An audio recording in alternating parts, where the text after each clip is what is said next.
Hoor mense, kyk net bietjie agter my. So mooi gedeelte, ek stap vanmôre hier by Hartenbos langs die strand, stap ek so bietjie. En dis mistig. Ek gaan nou so 'n bietjie omdraai. Kyk hoe mistig is dit. Die see is gewoonlik daar, jy sien dit skaars, jy hoor hom wel. Hier stap jy en die paadjie verder is selfs ook baie dof. Die Here praat met my en ek wil graag vir jou sê, omstandighede lyk dalk vir jou bietjie mistig, bietjie dof, onduidelik, jy weet nie wat se rigting nie, jy weet nie hoe om te maak nie. Die Here sê bly rustig. Bly net op die pad. Bly net op die pad.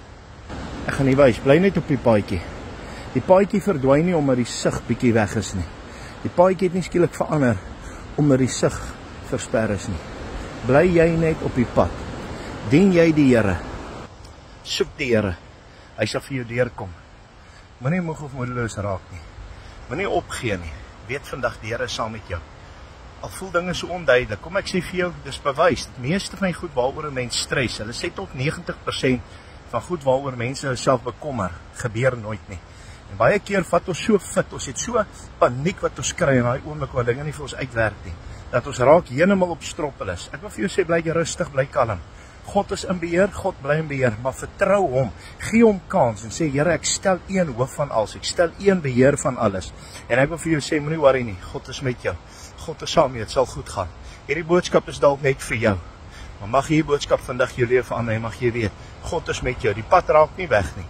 Die pad is daar. Die paadjie is gewis. Moenie worry nie, al kan jy nie sien nie. Soos jy aanstap, sê jy sien, dit raak net beter. Ek wil gou vir jou wys, dit lyk my hier kom die sonnetjie stadig uit.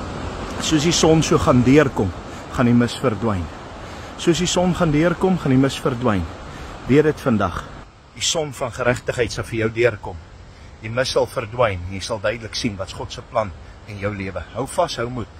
Dien die Here. Dis meer as jy moeite werd. Here seën u. Liefde groete. Totsiens.